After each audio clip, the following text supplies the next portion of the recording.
Donc, j'ai préparé une petite bolognaise pour faire manger des légumes aux enfants. Donc voilà, c'est un peu euh, la recette. On cache des légumes dans ce qu'on peut. Donc voilà, mon robot ne fonctionne pas, bien sûr. Donc voilà, j'ai râpé euh, une grosse carotte.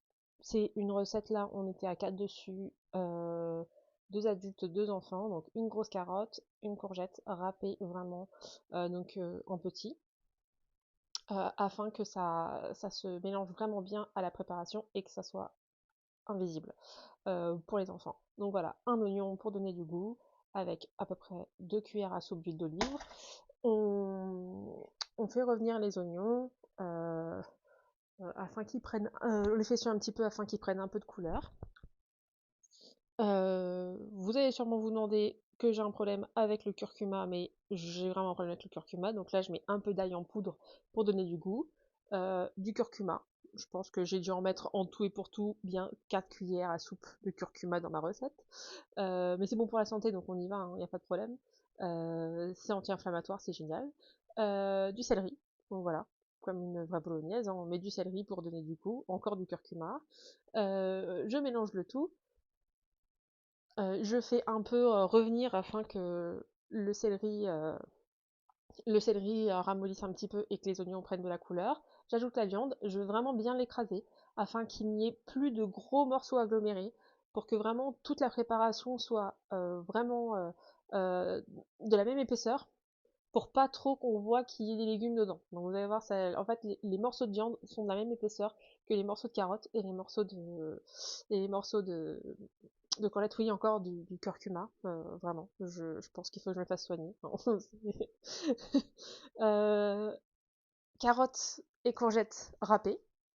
Donc voilà, ça fait vraiment une grosse quantité. Sachant que là, c'est plutôt en ce moment un régime alimentaire plus sur les légumes et la viande. Donc vous verrez l'assiette finale, mais c'est plus voilà, un petit peu de gnocchetti et beaucoup de sauce parce que la sauce est quand même composée à 60%, 65% de légumes. Donc voilà, un petit peu de poivre, pas de sel pour le moment, parce que j'émiette un bouillon. Donc voilà, j'émiette un petit bouillon de légumes à l'intérieur, vraiment bien émietté, pas qu'il y ait de gros morceaux dedans, pour pas que s'il y a un morceau qui ait du mal à fondre, ça se retombe dans la bouche et c'est pas très agréable. Donc j'émiette bien le morceau. Je mélange bien pour bien faire pénétrer le goût dans la préparation. Et pour faire revenir un peu sur les courgettes et les carottes, pour qu'elles s'attendrissent un petit peu avant de les faire cuire. Voilà, j'ajoute une brique de sauce tomate et je vais rajouter aussi à cette brique de sauce tomate un petit peu d'eau pour venir couvrir à niveau, je dirais une demi-brique d'eau, voilà, afin que ça soit à niveau pour pouvoir recouvrir les légumes. Après, c'est au choix, je l'ai mis dans la vidéo, mais pour enlever l'acidité de la tomate, c'est vraiment au choix, soit une ou deux cuillères à soupe de sucre, ou soit un peu de sauce soja sucrée. Après, ça dépend des goûts, voilà, des personnes. Donc là, vous pouvez laisser mijoter à feu moyen pendant à peu près 45 minutes, vraiment pour que la courgette et la carotte se mélangent, s'attendrissent vraiment beaucoup et qu'il n'y ait vraiment plus de différence, mis à part visuellement rapidement. Mais sinon, c'est vraiment le temps qu'il faut, 45 minutes à peu près. Donc là, j'ai fait avec des gnocchetti, c'est des gnocchis qui se trouvent en rayon des pâtes. Euh, pas les pâtes fraîches, mais vraiment les pâtes. Et donc, en une minute, c'est cuit.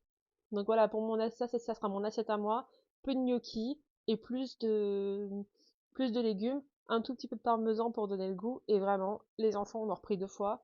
Même plus de sauce que les gnocchis. Voilà, donc c'est une super recette et je la conseille pour adultes et enfants.